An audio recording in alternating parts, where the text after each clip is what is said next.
लोग सारे प्रतिभावान लोग हैं, चाहे वो बामन मेश्राम जी हों, प्रतिभा के धनी हैं, कम प्रतिभा नहीं है, चाहे वो चंद्रशेखर आज़ाद हो, प्रतिभा है जभी तो इतने लोगों को पीछे ले लिया आपने जो है। भानु प्रताप सिंह हो, चाहे वो स्वामी प्रसाद मौर्य हो, चाहे वो राजेंद्र पाल गौतम हो, ये जितने भी तमाम नेता आपको दिखाई देते हैं, इनके अंदर प्रतिभा की कोई कमी नहीं है।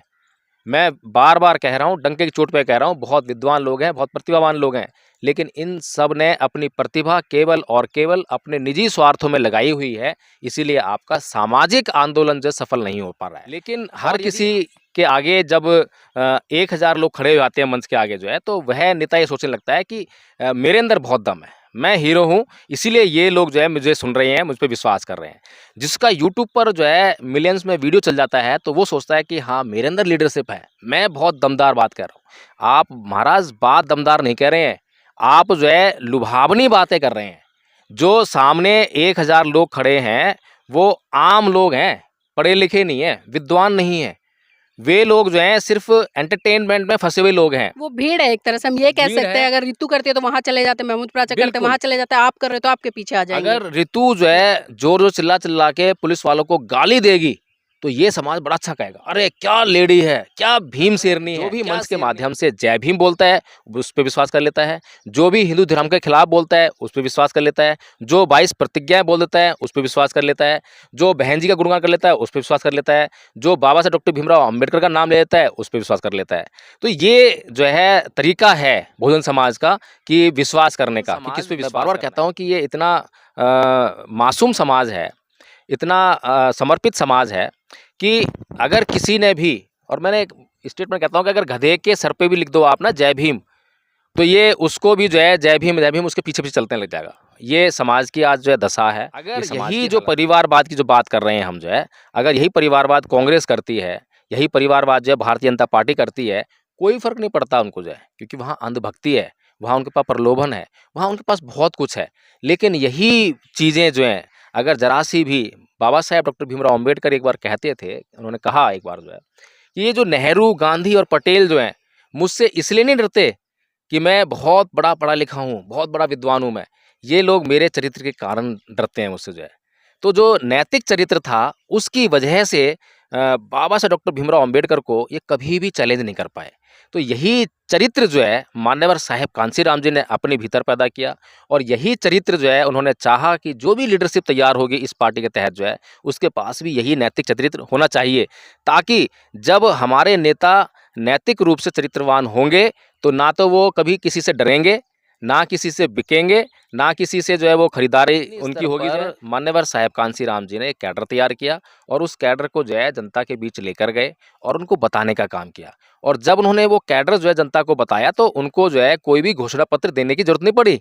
कभी उन्होंने घोषणा पत्र नहीं दिया, क्योंकि उन्होंने उस जनता को जो है उस मिशन मूवमेंट के तहत जो है उस कैडर के जरिए जो है तैयार कर। मैं आपसे एक बात पूछना चाहता हूँ, ठीक है, मैं आपकी बात मान लेता हूँ।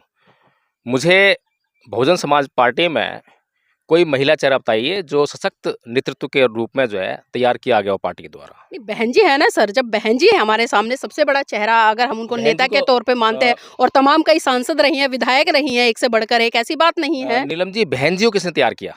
बहन जी को सामान्यवर काशीराम जी ने तैयार किया। और बहन जी ने किसको तैयार किया? बहन जी ने बहुत सारी जो रिजर्व सीटें होती है, भी किसी भी मंच से आपने जो है स्वामी प्रसाद मौर्य को भगवान बुद्ध के जो सिद्धांत हैं, जिनसे कि मानवता का कल्याण हुआ या जिनसे मानवता का कल्याण हो सकता है, उनका प्रचार करते हुए आपने उनको नहीं देखा होगा। स्वामी प्रसाद मौर्य जी को तो छोड़िए, आप जो है, मैं कहता हूँ कि जो बौद्ध भिक्खु हैं, उनको भी आज आप जो है मंच के माध्यम से कह लीजिए या कैसे भी कह लीजिए, उनको भी धर्म का प्रचार करते हुए आप नहीं सुनती होंगी। लेकिन सर ये नहीं लगता कि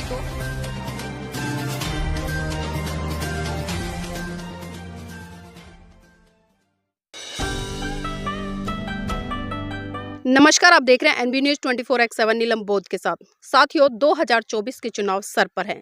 चारों तरफ 2024 के चुनावों को लेकर गर्मा गर्मी शुरू हो गई है, और तमाम राजनीतिक पार्टियां तैयारियों में जुट गई हैं। इसी कड़ी में हम देख रहे हैं कि स्वामी प्रसाद मौर्य, जो कि समाजवादी पार्टी के नेता रहे और बड़े ही दबंग तरीके से पाखंडवाद पर प्रहार कर रहे थे, लेकिन इसी बीच हमने देखा कि उन्होंने समाजवादी पार्टी से त्यागपत्र देकर अब एक नई पार्टी बनाने की तरफ रुख कर लिया है। स्वामी प्रसाद मौर्य अभी एक राजनीतिक पार्टी बना रहे हैं जिसका नाम है राष्ट्रीय शोषित पार्टी। तो इसी विषय पर चर्चा करने के लिए आज मेरे साथ में एडवोकेट जय भीम प्रकाश जी, उन्हीं से जानना चाहूंगी कि जब 2024 के चुनाव सर पर है, ज्यादा समय नहीं बचा है और तमाम राजनीतिक पार्टियां तैयारियां कर रही हैं, इसी कड़ी में स्वामी प्रसाद मौर्य का ये बयान या इस तरह का फैसला किस दिशा में लेकर जाएगा? सर, क्या कहना चाहेंगे?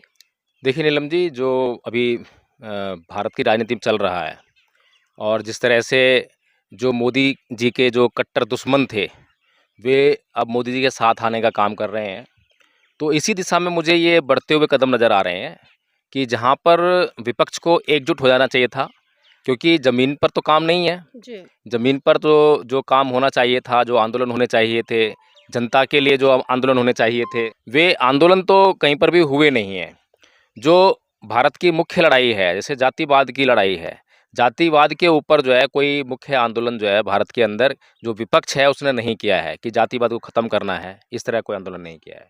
दूसरा, रोज़गार के ऊपर जो है कोई आंदोलन अब तक जो है विपक्ष ने नहीं किया है कि रोज़गार जो है सरकार नहीं दे पा रही है और रोज़गार के लिए क्या स्कीम लेकर आ सकता है विपक्ष जो है, तो ऐसा कोई आंदोलन नहीं है। लेकिन विपक्ष संगठित भी नहीं है और विपक्ष ने कोई इतना बड़ा आंदोलन भी नहीं किया है। 1-2 आंदोलन को छोड़ दें, जैसे किसान आंदोलन हुआ, लेकिन किसान आंदोलन के बाद हमने देखा कि उस किसान आंदोलन का जो कि सत्ता के विरोध में जाना चाहिए था, जिस तरह से किसानों को प्रताड़ित जी। किया गया, 1 साल तक किसान जो है रोड पर जमे रहे, सारे जितने भी बॉर्डर्स हैं वहाँ पर, सर्दी में, गर्मी में, बरसात में। तो जनता के भीतर जो भावना पनपनी चाहिए थी कि ये जो गवर्नमेंट है, ये किसान विरोधी है, ये जन विरोधी है, तो वो सब भी मैसेज जो है जनता के भीतर नहीं गया। और जो ये सरकार है, जिस पार्टी की सरकार है, वो जो उसका मंसूबा है, जो उसकी रणनीति है, एक ही रणनीति है, वो है राम मंदिर और धर्म की राजनीति। तो उस पर लगातार जो है वह कामयाब होती नज़र आ रही है। यही किसान जो 1 साल तक प्रताड़ित किए गए, इन्हीं किसानों ने जो है भारतीय जनता पार्टी को वोट देकर जिताने का काम किया। अब जो आंदोलन अगर दिखाई दे रहा है, अभी कुछ दिन पहले ही आंदोलन बड़े पैमाने पर दिखाई दिया, वो दिखाई दिया ईवीएम का। इससे पहले भी आंदोलन चलता रहा, फुसफुसाहट चलती रही, कहीं न कहीं से किसी न किसी गलियारे से आवाज़ आती रही कि हाँ, ईवीएम जो है हमारे वोट को खा रही है, ईवीएम की वजह से हम जीत नहीं पा रहे हैं। जी।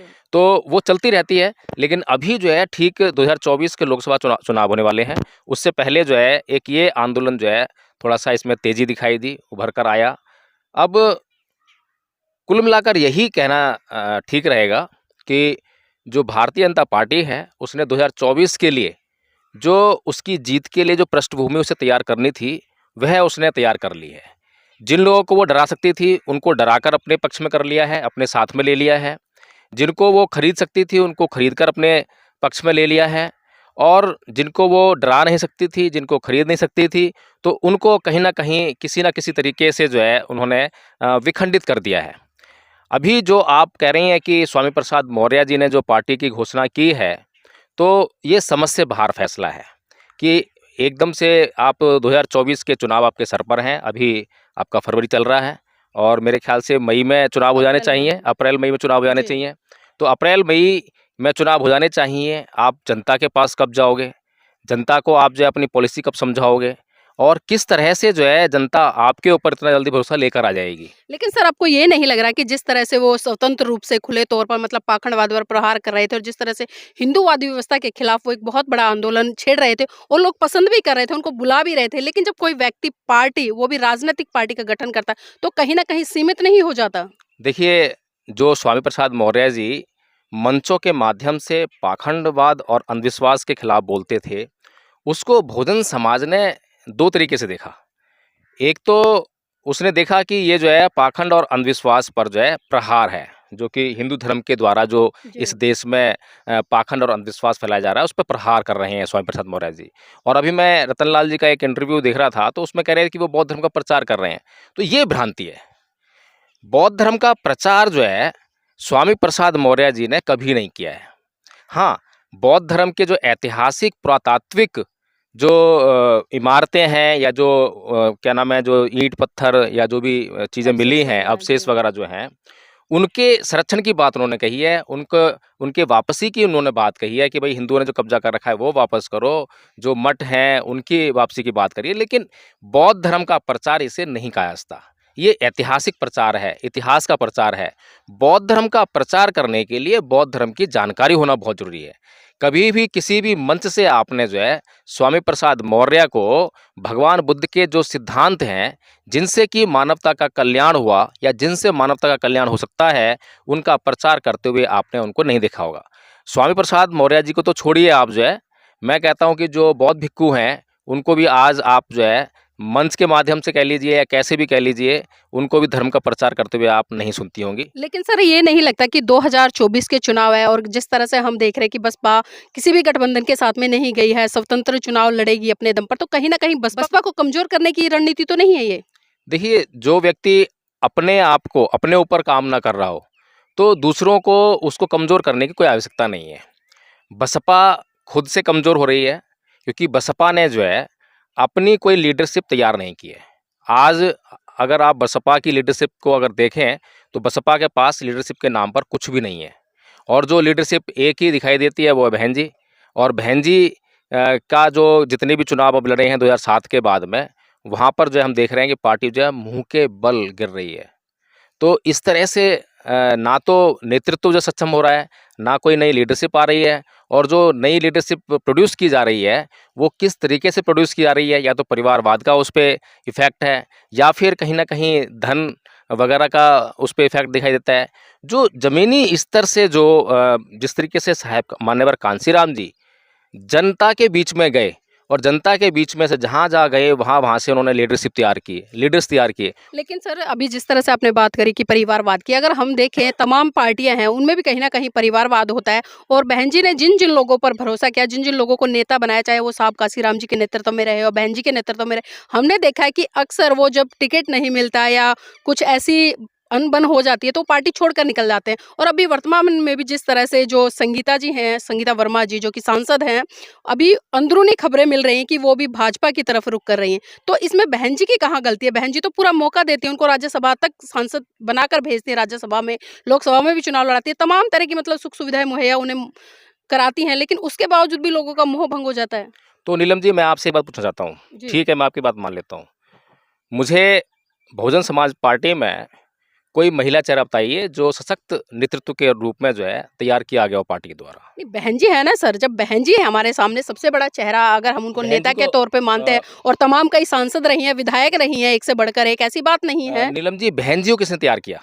बहन जी को साहब मान्यवर काशीराम जी ने तैयार किया। और बहन जी ने किसको तैयार किया? बहन जी ने बहुत सारी जो रिजर्व सीटें होती हैं, आरक्षित महिला नहीं, सीटें होती हैं, वो सभी लड़ती मैं हैं। आपसे नाम पूछ रहा हूँ, नाम बताइए। सर उसमें गट्स भी तो होने चाहिए, पर्सनल गट्स होने चाहिए। अच्छा, अब मुझे ये बताइए कि जो समाज का जो मिशन मूवमेंट है, राजनीति छोड़ दीजिए आप जो है, समाज के लिए जो ज़मीनी स्तर पर कितनी महिलाएँ काम कर रही हैं जिनको आप जानती हैं? भारत देश में काफ़ी महिलाएँ हैं, अगर मैं टिप्स में बात करूँ तो मुश्किल से 10-20 महिलाएँ ऐसी होंगी, मैं काफ़ी कह रही हूँ, ये भी बहुत मतलब बड़ी बात है। कहने का मतलब ये है नीलम जी आपका कि 10-20 महिलाएँ जो हैं आपके टिप्स पर हैं, जो कि सामाजिक आंदोलन कर रही हैं, जा जाकर जो है मंच पर जा जाकर लोगों को अंधविश्वास, पाखंड के खिलाफ जगाती हैं। जी। मैं भी यहाँ पे किसी का नाम लेकर नहीं कहना चाहूँगा, लेकिन 10-20 महिलाएँ जो कम से कम ऐसी हैं बहुजन समाज की, जो कि टिप्स पे हैं, जो कि बहुत प्रखर वक्ता हैं, बहुत विद्वान हैं। तो क्या उनको जो है कभी बहन जी ने अपने पास बुलाकर उनसे पूछा कि भई आप जो है इतना बढ़िया सामाजिक आंदोलन कर रहे हैं, तो आप जो है इस राजनीतिक मूवमेंट का भी हिस्सा बनिए और पार्टी के साथ जुड़कर जो है ये सामाजिक आंदोलन चलाइए? क्योंकि ये जो सामाजिक आंदोलन आप कर रहे हैं, तो इसका जो परिणति है, वो राजनीति में होनी चाहिए। तो ऐसा कभी आपने सुना है कि बहन जी ने किसी ऐसी महिला को बुलाया हो, या फिर महिला को बहन जी ने खुद ना बुलाया हो, किसी अपने पदाधिकारी से बुलवाकर जो है उसको पेशकश की हो? कभी आपने सुना है क्या? लेकिन सर हम देख रहे हैं बसपा में महिलाओं को भी प्रतिनिधित्व दिया जा रहा है, ऐसी बात तो नहीं, हम इसको दरकिनार तो नहीं कर सकते। नीलम जी, प्रतिनिधित्व के तौर पर जो है सीमा कुशवाहा जी को पिछले चुनाव में बुलाया गया, जी। उतारा गया, लेकिन क्या काम था सीमा कुशवाहा जी का? प्रवक्ता के तौर पे सीमा कुशवाहा जी। जी सीधे जो है हेलीकॉप्टर से लैंड हुई, जैसे कि अन्य पार्टियाँ करती हैं। भारतीय जनता पार्टी करती है। तो बुराई क्या है सर? जब दूसरी पार्टी कर रही है तो बिल्कुल, बसपा कर रही है, तो उसमें बुराई क्या है? हाँ, वो बुराई समझने वाली बात है कि बुराई क्या है। परिवारवाद दूसरी पार्टियाँ भी कर रही हैं, बहुजन समाज पार्टी करती है, तो बुराई क्या है? दूसरी पार्टियाँ भी जो है नेता को हेलीकॉप्टर से और रॉकेट से जो है उसको लैंड कराते हैं, तो बसपा करती है तो बुराई क्या है? ये बुराई को समझना बहुत ज़रूरी है कि बुराई क्या है। तो नीलम जी, इस बात को बहुजन समाज के लिए समझना बहुत ज़रूरी है, क्योंकि बहुजन समाज जो है, बहुजन समाज पार्टी को वोट करना चाहता है। सीमा कुशवाहा जी जो हैं, पार्टी में आई तो निसंदेह उनका स्वागत किया जाना चाहिए था, क्योंकि एक पब्लिक फेस थी। लेकिन इस बात को भी हमें समझना चाहिए कि भारत की जनता जो है बहुजन समाज पार्टी को यूं ही वोट नहीं देती है कि आप सन्नी देओल को ले आओ, आप जो है सीमा कुशवाहा को ले आओ, आप जो है किसी और को ले आओ, ऐसे पब्लिक चेहरे को जो है और उसको वोट दे देगी। क्योंकि भारत की जनता जो है, जब केजरीवाल की बारी आती है तो दलित समाज के लोग जो हैं, चाहे वो वाल्मीकि समाज के हों, चाहे जाटव समाज के हों, ये सारे लोग जो हैं जहाँ बसपा को वोट दे रहे थे, वहाँ से हट के तुरंत वहाँ चले जाते हैं मुद्दों के आधार पर। लेकिन वहीं पर यही मुद्दे जो हैं, अगर बहुजन समाज पार्टी लेकर आए इनके बीच में, तो इनका वोट जो है उस पार्टी के लिए नहीं आ पाता। तो इस पार्टी के लिए जो है, ये बहुत ज़रूरी है कि ज़मीनी स्तर पर जो है काम किया जाए। अब जो ज़मीनी स्तर पर क्या काम करना है? ज़मीनी स्तर पर मान्यवर साहब कांसी राम जी ने एक कैडर तैयार किया और उस कैडर को जो है जनता के बीच लेकर गए और उनको बताने का काम किया। और जब उन्होंने वो कैडर जो है जनता को बताया, तो उनको जो है कोई भी घोषणा पत्र देने की ज़रूरत नहीं पड़ी। कभी उन्होंने घोषणा पत्र नहीं दिया, क्योंकि उन्होंने उस जनता को जो है उस मिशन मूवमेंट के तहत जो है उस कैडर के ज़रिए जो है तैयार कर लिया था। तो ये जो मूवमेंट है, ये है बहुजन समाज पार्टी का, और इसी तरह की राजनीति जो है बहुजन समाज पार्टी करेगी, तभी वो कामयाब हो सकती है। क्योंकि बहुजन समाज पार्टी के लिए वो हवाई राजनीति जो है कभी भी नहीं हो सकती है। एक बार हुई 2007 में, उसके बाद आप देखें कि आज क्या चल रहा है। आज जो है आपसे आम वोटर पूछता है, सवाल करता है, लेकिन उसके सवालों के जवाब जो है आपके पास नहीं है। अगर यही जो परिवारवाद की जो बात कर रहे हैं हम जो है, अगर यही परिवारवाद कांग्रेस करती है, यही परिवारवाद जो है भारतीय जनता पार्टी करती है, कोई फ़र्क नहीं पड़ता उनको जो है, क्योंकि वहाँ अंधभक्ति है, वहाँ उनके पास प्रलोभन है, वहाँ उनके पास बहुत कुछ है। लेकिन यही चीज़ें जो हैं, अगर ज़रा-सी भी, बाबा साहेब डॉक्टर भीमराव अम्बेडकर एक बार कहते थे, उन्होंने कहा एक बार जो है, कि ये जो नेहरू, गांधी और पटेल जो हैं, मुझसे इसलिए नहीं डरते कि मैं बहुत बड़ा पढ़ा लिखा हूँ, बहुत बड़ा विद्वान हूँ मैं। ये लोग मेरे चरित्र के कारण डरते हैं मुझसे जो है। तो जो नैतिक चरित्र था, उसकी वजह से बाबा साहब डॉक्टर भीमराव अम्बेडकर को ये कभी भी चैलेंज नहीं कर पाए। तो यही चरित्र जो है मान्यवर साहेब कांसी राम जी ने अपने भीतर पैदा किया, और यही चरित्र जो है उन्होंने चाहा कि जो भी लीडरशिप तैयार होगी इस पार्टी के तहत जो है, उसके पास भी यही नैतिक चरित्र होना चाहिए, ताकि जब हमारे नेता नैतिक रूप से चरित्रवान होंगे, तो ना तो वो कभी किसी से डरेंगे, ना किसी से बिकेंगे। आपने देखा कि महाराष्ट्र में शिवसेना का वजूद ही खत्म कर दिया। क्यों खत्म कर दिया? कैसे डर गए? कैसे बिक गए? किस प्रलोभन में चले गए? तो ये बातें जो हैं हमारे लिए बहुत इम्पोर्टेंट हैं, क्योंकि बहुजन समाज के ऊपर जो है लगातार अत्याचार हो रहे हैं। इस समाज का जो आम जो वर्ग है, उसको जो है लगातार जो है शोषित किया जा रहा है, उसका दमन किया जा रहा है। लेकिन सर, आपको लगता नहीं कि समय के साथ में बहुत सारी चीज़ें बदलती हैं और बदलनी भी चाहिए, क्योंकि ये समय की डिमांड है। आप बात करें साहब मान्यवर काशीराम जी के समय की, साहब मान्यवर काशीराम जी साइकिल पे चल-चल के यात्रा करते थे, लेकिन आज दौर हवाई जहाज़ का है। जब हमारे पास में समय बच रहा है और हमें बहुत बड़े जनसमूह से संपर्क स्थापित करने का मौका मिल रहा है, तो हमें वो क्यों नहीं करना चाहिए? और ख़ासकर जो लोग परिवारवाद की बात करते हैं, अभी आपने भी करी जिस तरह से, तो मैं यहाँ पर बता दूँ, यहाँ पर स्वामी प्रसाद मौर्य वो किसकी देन है सर? उनको भी तो नेता बनाने वाली तो बहुजन समाज पार्टी थी, तो फिर उनको आज ऐसी क्या ज़रूरत पड़ी कि वो अपनी पार्टी नीलम बना रहे हैं? जी, उनको नेता बनाने वाली जो है बहुजन समाज पार्टी, और उसका नेतृत्व करने वाले थे मान्यवर साहब कांसीराम जी। बहन जी नहीं थी। बहन जी ने स्वामी प्रसाद मौर्य को नेता नहीं बनाया। बहन जी ने किसी को भी नेता नहीं बनाया।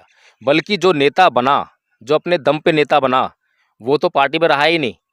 ये कड़वी सच्चाई है। मैं भी बहुजन समाज पार्टी का वोटर हूँ, और मैंने खुद जो है लोकसभा प्रभारी पद पर रहकर काम किया है बहुजन समाज पार्टी के में।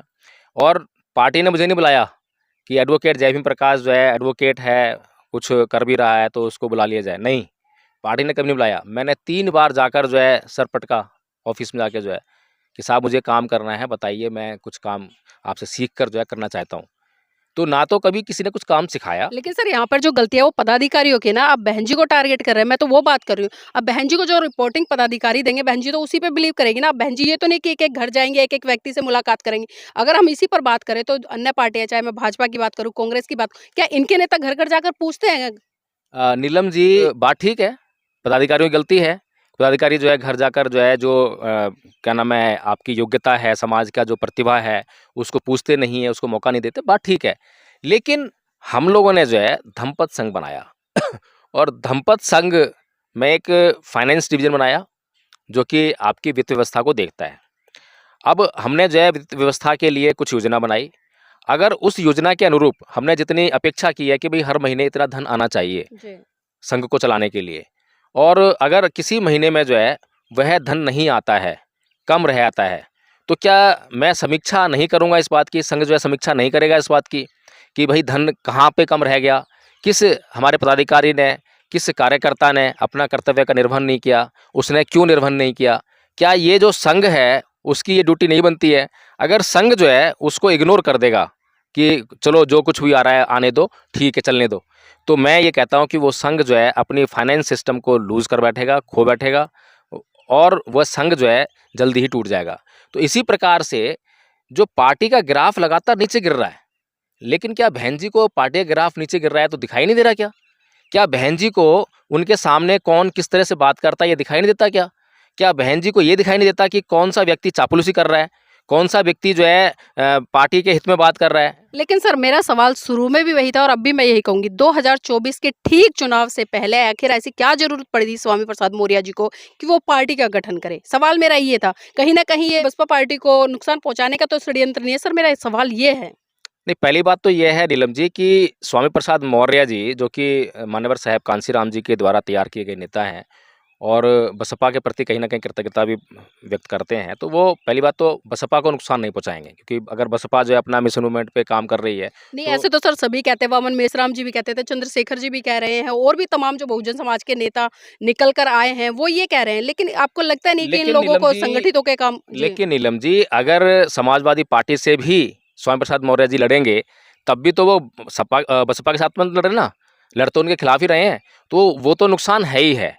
उस लेकिन नुकसान अब की तो तो आप औरों भूल को भी जाइए। लड़ाएंगे ना सर, जब तो वो अकेले की लड़ते, लेकिन अब तो वो औरों को भी लड़ाएंगे क्योंकि पार्टी बना रहे हैं सर, और 22 तारीख को तालकटोरा में बहुत बड़ा कार्यक्रम हो रहा है। जी, इसी मिशन मूवमेंट की मैं हमेशा बात करता हूँ कि क्या मिशन मूवमेंट है, अभी कौन व्यक्ति जो है मंच के माध्यम से क्या बात बोल रहा है, उसकी दिशा क्या है। अभी लक्ष्मण यादव को मैं कई बार बोला है, लक्ष्मण यादव जी जब मंच से बोलते हैं तो दिशा साफ दिखाई देती है कि सपा के लिए वो उनकी दशा है, और बाद में क्लियर भी हो गई कि हाँ वो सपा के लिए काम करेंगे। तो बहुजन समाज, मैं बार बार कहता हूँ कि ये इतना मासूम समाज है, इतना समर्पित समाज है कि अगर किसी ने भी, और मैंने एक स्टेटमेंट कहता हूँ कि अगर गधे के सर पे भी लिख दो आप ना जय भीम, तो ये उसको भी जो है जय भीम उसके पीछे पीछे चलने लग जाएगा। ये समाज की आज जो है दशा है, ये समाज की हालत है, क्योंकि समाज के पास जो है एक सशक्त नेतृत्व नहीं आया है। समाज के पास जो है उसको सत्ता में कैसे पहुंचाया जाए, इस भारत में जो है कैसे जो है माहौल को अच्छा किया जाए, इसकी कोई सशक्त रणनीति अभी तक उसके पास नहीं आई है, जिसके अभाव में जो भी मंच के माध्यम से जय भीम बोलता है उस पर विश्वास कर लेता है, जो भी हिंदू धर्म के खिलाफ बोलता है उस पर विश्वास कर लेता है, जो 22 प्रतिज्ञाएं बोल देता है उस पर विश्वास कर लेता है, जो बहन जी का गुणगान कर लेता है उस पर विश्वास कर लेता है, जो बाबा साहब डॉक्टर भीमराव अम्बेडकर का नाम ले लेता है उस पर विश्वास कर लेता है। तो ये जो है तरीका है बहुजन समाज का कि विश्वास करने का, कि किस पे विश्वास करना है। तो इसी तरह से नीलम जी, जब स्वामी प्रसाद मौर्य जी पिछले कई सालों से जो है, लगभग पिछले 2 साल से तो मैं देख रहा हूँ बहुत तेज़ी से वो अंधविश्वास और पाखंड पे प्रहार कर रहे थे, प्रहार पे प्रहार करे जा रहे हैं और बिल्कुल खुलेआम प्रहार कर रहे हैं। तो जो वो प्रहार कर रहे हैं तो वहाँ पर जो है बहुजन समाज का एक बहुत बड़ा हिस्सा जो है उनमें विश्वास करने लगा है। उसी तरह जैसे लक्ष्मण यादव में विश्वास कर रहे हैं, जैसे कि रतन लाल जी में विश्वास कर रहे हैं, जैसे कि अभी जो एक नया और नेतृत्व खड़ा हो गया प्रोफेसर ऋतु के रूप में, प्राचार्य के रूप में, और एक और धड़ा खड़ा हो गया है वो आपका जो है ईवीएम का जो धड़ा है भानु प्रताप जी के रूप में। तो ये सारे लोग जो हैं इस प्रलोभन में सब कुछ भूल जाते हैं कि हमारे महापुरुषों ने जो है हमें क्या दिशा दिखाई है। लेकिन सर जो लोग ये ईवीएम के खिलाफ आंदोलन कर रहे हैं, जिस तरह से भी आपने नाम बताया, अगर मैं भानु प्रताप जी की बात करूं उनकी भी अपनी पार्टी है, और अगर मैं वामन मेश्राम की बात करूं उनकी भी अपनी पार्टी है, चंद्रशेखर की बात करूं उनकी भी अपनी पार्टी है, और अभी जिस तरह से स्वामी प्रसाद मौर्य जी ने तो आगाज कर ही दिया है, 22 तारीख को कार्यक्रम होने जा रहा है तालगढ़। तो तमाम ये जो नेता हैं ये अपनी अपनी पार्टियों के तहत ये कार्यक्रम कर रहे हैं, तो ये तमाम नेता अपनी अपनी पार्टियों के तहत काम भी कर रहे हैं और जिस तरह से ईवीएम को लेकर आंदोलन कर रहे हैं, तो क्या लगता है कि इन्हें सफलता मिल पाएगी इस तरह से? क्योंकि चुनाव तो अकेले ही लड़ेंगे ना। देखिए, चुनाव में सफलता इनको मिल पाएगी ये तो आप मेरे से अभी लिखवा लीजिए, कि 100% नहीं मिलेगी, कोई सफलता नहीं मिलने वाली है, क्योंकि जो खुद ही गुमराह हैं। ईवीएम के खिलाफ आंदोलन करना एक अलग बात है। ईवीएम के खिलाफ आंदोलन करते हुए ईवीएम के खिलाफ सफलता को हासिल कर लेना, और फिर जो सफलता हासिल हुई आपको, क्या जनता आपको लीडर मान रही है? क्या आपके हाथ में लीडरशिप देने के लिए तैयार है? तब आप जो है कहीं देख पाते हैं सफलता। लेकिन हर किसी के आगे जब 1000 लोग खड़े हो जाते हैं मंच के आगे जो है, तो वह नेता ये सोचने लगता है कि मेरे अंदर बहुत दम है, मैं हीरो हूँ, इसीलिए ये लोग जो है मुझे सुन रहे हैं, मुझ पे विश्वास कर रहे हैं। जिसका यूट्यूब पर जो है मिलियंस में वीडियो चल जाता है, तो वो सोचता है कि हाँ, मेरे अंदर लीडरशिप है, मैं बहुत दमदार बात कह रहा हूँ। बात तो दमदार कह रहे हैं आप महाराज, बात दमदार नहीं कह रहे हैं आप, जो है लुभावनी बातें कर रहे हैं। जो सामने 1000 लोग खड़े हैं वो आम लोग हैं, पढ़े लिखे नहीं हैं, विद्वान नहीं हैं। वे लोग जो हैं सिर्फ एंटरटेनमेंट में फंसे हुए लोग हैं। वो भीड़ है एक तरह से, हम ये कह भीड़ सकते है। हैं। अगर रितु करती है तो वहाँ चले जाते हैं, महमूद प्राचा करते हैं बिल्कुल। वहाँ चले जाते हैं, आप कर रहे हो तो आपके पीछे आ जाएंगे। अगर रितु जो है जोर जोर चिल्ला चिल्ला के पुलिस वालों को गाली देगी, तो ये समाज बड़ा अच्छा कहेगा, अरे क्या लेडी है, क्या भीम शेरनी है, क्या शेरनी है। लेकिन वही रितु अगर जो है आराम से, प्यार से, समझदारी वाली बात करेगी, मिशन मूवमेंट की बात करेगी, नीतिगत फैसलों की बात करेगी, तो ये भीड़ उनको सुनने वाली नहीं है। धम्पत संघ जो है कितनी बारीकी से जो है लगातार काम कर रहा है, बताने का प्रयास कर रहा है। बताइए कितने लोग सुनने को तैयार हैं, कितने लोग धम पे आचरण करने को तैयार हैं। हम आचरण की बात भी नहीं कर रहे, हम तो सिर्फ जो है कुछ प्रतीकों के चेंज करने की बात करते हैं। किसी जगह पर आप खड़े हो, जगह आपके लिए सूटेबल नहीं है, छोड़ दीजिए, आपके जहाँ सूटेबल जगह है वहाँ पे आने की बात करते हैं। बहुत मोटी मोटी बातें नहीं समझ में आ रही हैं। तो कुल मिलाकर यह है कि भानु प्रताप जी जब बोलते हैं तो ऐसी बातें बोलते हैं जो उनको पसंद आती है। चलिए सर, जाते जाते मेरा आखिरी सवाल बस यही रहेगा कि 2024 से पहले स्वामी प्रसाद जी का इस तरह से पार्टी बनाना, तो क्या संदेश देना चाहें खासकर देश के लोगों को? क्योंकि हम देख रहे हैं बहुजन समाज में हर नेता निकल कर आ रहा है, हर व्यक्ति अपनी पार्टी बना रहा है और अपने आप को कहीं ना कहीं एक लीडर के तौर पे प्रस्तुत कर रहा है। तो किस तरह से देखते हैं, क्या इस तरह से बहुजन समाज बिखर कर सत्ता हासिल कर पाएगा, या जो अपनी अस्मिता या मान सम्मान की लड़ाई है उसको जारी रख पाएगा? देखिए, मैं सिर्फ एक ही संदेश बहुजन समाज को देना चाहूँगा कि ऐ मेरे बहुजन समाज के लोगों, बहुजन समाज पार्टी का नेतृत्व हालांकि आज जो है उतना सक्षम नहीं रह गया है, लेकिन फिर भी अभी हमारे पास कोई दूसरा घर तैयार नहीं है। अभी हमारे पास कोई ऐसा दूसरा घर विश्वास करने लायक नहीं है कि अगर हमने इस घर को छोड़ दिया, उस पे विश्वास कर लिया, तो हमें वो धोखा नहीं देगा। जो भी हमें सामने लोग दिखाई दे रहे हैं, वो निजी स्वार्थों में लिप्त लोग दिखाई दे रहे हैं। उदाहरण मैं देना चाहूँगा कि अगर यही लोग सारे प्रतिभावान लोग हैं, चाहे वो बामन मेश्राम जी हों, प्रतिभा के धनी हैं, कम प्रतिभा नहीं है, चाहे वो चंद्रशेखर आज़ाद हो, प्रतिभा है जब तो इतने लोगों को पीछे ले लिया आपने जो है, चाहे वो भानु प्रताप सिंह हो, चाहे वो स्वामी प्रसाद मौर्य हो, चाहे वो राजेंद्रपाल गौतम हो, ये जितने भी तमाम नेता आपको दिखाई देते हैं, प्रोफेसर रितु हो, महमूद प्राचार हो, जितने भी आपको नेता दिखाई दे रहे हैं, इनके अंदर प्रतिभा की कोई कमी नहीं है। मैं बार बार कह रहा हूँ, डंके की चोट पे कह रहा हूँ, बहुत विद्वान लोग हैं, बहुत प्रतिभावान लोग हैं, लेकिन इन सब ने अपनी प्रतिभा केवल और केवल अपने निजी स्वार्थों में लगाई हुई है। इसीलिए आपका सामाजिक आंदोलन जो सफल नहीं हो पा रहा है। और यदि आपने अगर गलती से राजनीतिक तौर पर इनमें से किसी को भी विश्वास में अपना विश्वास पात्र बना लिया और उसको वोट कर दिया, तो आप जो है 100% जो है धोखा खाएंगे। क्योंकि इन्होंने जो है, इनमें से किसी ने भी जिसने पार्टी बनाई है, उसने आपको यह बताने का काम नहीं किया है कि बहुजन समाज पार्टी के अंदर वो कौन सा डिफेक्ट था जिसकी वजह से उन्होंने बहुजन समाज पार्टी ज्वाइन नहीं की, और उन्होंने जो है उस डिफेक्ट को कैसे दूर किया है, और क्या उसके लिए ऐसी योजना बनाई है जिसके कारण कभी भी आगे भविष्य में जो है उनकी पार्टी में ऐसी समस्या नहीं आएगी। तो इसलिए जो है मेरे बहुजन समाज के लोगों, अभी जो थोड़ी बहुत आपको कमियां बेशक दिखाई दे रही होंगी बहुजन समाज पार्टी में, ये कमियां आपको जो दूसरी पार्टियों में भी दिखाई दे जाएंगी। ऐसी कोई कमी नहीं है जो आपको दूसरी पार्टी में दिखाई ना दे। जैसे परिवारवाद के तौर पे जो है आकाश आनंद जी आए हैं, ठीक है, वो एक लाजमी बनता ही है, हर किसी के अंदर इतना निजी स्वार्थ आ जाता है, नेतृत्व जिसके हाथ में होता है। लेकिन आप अगर एक वोटर हैं तो आपको ये चुनाव करना है, क्योंकि आप अगर वोटर हैं तो आपको सिर्फ वोट देने का मामला चुनाव करना है कि मैं वोट किसे दूँ। तो आपको जो है कहीं और जाकर अगर आप वोट देंगे तो वोट बिखर जाएगा। अभी ये मौका है कि आप एक जगह वोट देकर कम से कम जो विरोधी है, जो इस समाज का विरोध कर रहा है, जो इस समाज पर अत्याचार करने की रणनीति तैयार कर रहा है, कम से कम उसको एक धमक मिल जाए कि ये लोग कम से कम इतनी भारी संख्या में इकट्ठे हैं, इनके पास इतनी ताकत है। इसीलिए कम से कम मैं यही चाहूँगा नीलम जी, बेशक मैं कितनी भी आलोचना कर रहा हूँ, आलोचना करना मेरा अधिकार है। आलोचना इसलिए कर रहा हूँ क्योंकि मैं सुधार चाहता हूँ। इसलिए नहीं कर रहा हूँ कि वो ख़त्म कर दूँ या वो बिगड़ जाए या नष्ट हो जाए।